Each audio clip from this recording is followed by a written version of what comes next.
onset dementia is dementia that is diagnosed before the age of 65. People can be as young as in their 30s, 40s, 50s. There are over 25,000 people in Australia who are diagnosed with younger onset dementia.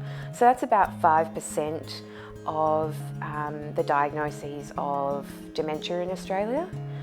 And that's about the same as those people who are diagnosed with MS. However, people with younger onset dementia are not actually, people are not as aware of younger onset dementia as they are as with MS. Forgetful in a particular way though.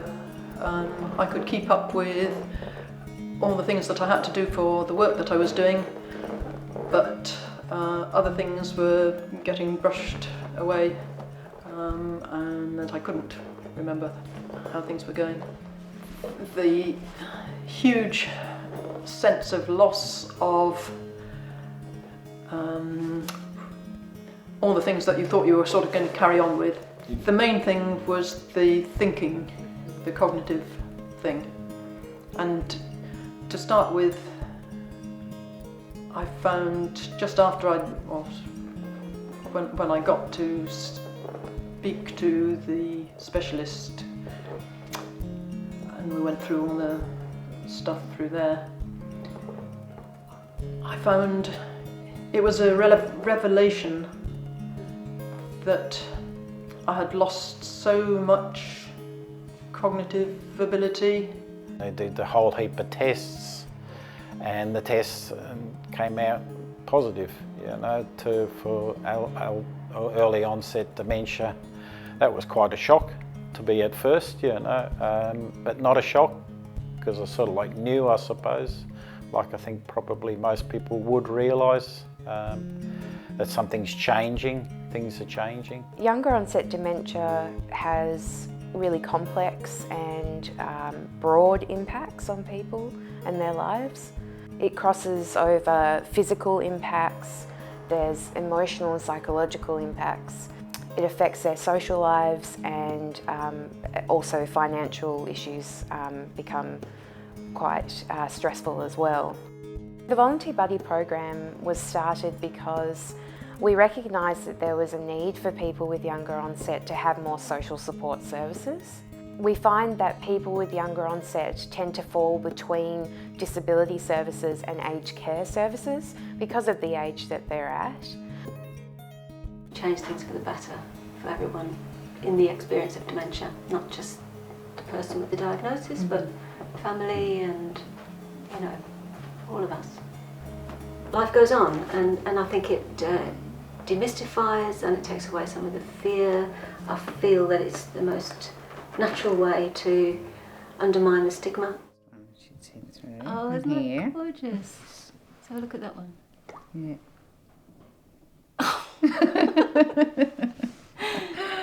Isn't it beautiful? Yeah.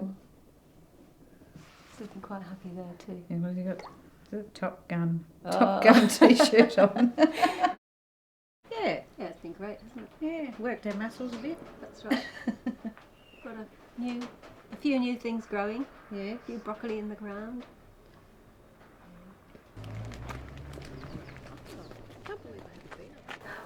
Well, I don't think of Di as someone who's suffering dementia. I think of her as someone who's living with dementia, and I get an enormous amount of fun with, we go and do things together, and I don't think of Di firstly as having the condition. I think of her as a friend. Yeah.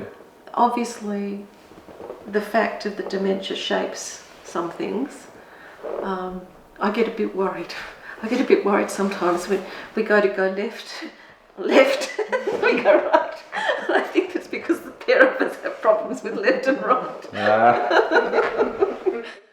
We do tootle about, and we do get a lot, and I'm always, we're going to do this, we're going to do that. We don't quite get there, but it's but that's fine. Yeah, it's really, we can plan anyway. Yes, and you've been your wheels for so many things that I would never have got out to. Well, Di is going to help me with my garden, aren't you? I've already told Alex that, Di's going to plant it in for me. But did I say that? No. But just the choice of plants and I'll be getting some advice from you on where to plant things and how to go about it.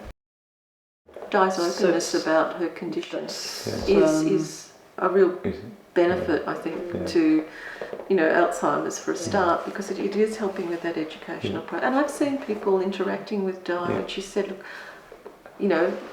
we might be having a conversation with them, and they'll be being very patient and kind, and she'll say, look, I have dementia, and the demeanour is always, it seems to me, to be understanding and open, and it's that honesty that prompts responsiveness in people, a sensitive responsiveness.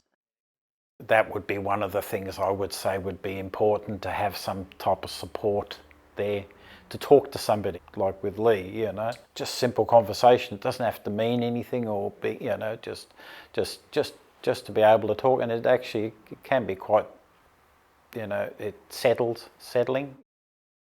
Yeah, we can go up there with the ladder. It doesn't matter if actually can even go. We can go up on the ladder and cut it along, isn't it?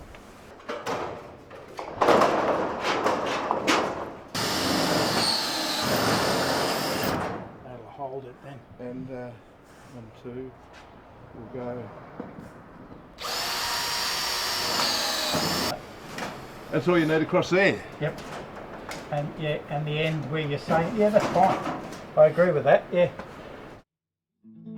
What appealed to me about it was its simplicity. I mean, it is not a difficult thing to be a friend to someone. There are certain things you need to be aware of. You do have responsibilities.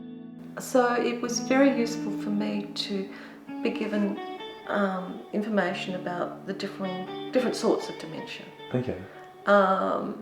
And I suppose, like most people, I had preconceptions, and the training helped override those preconceptions.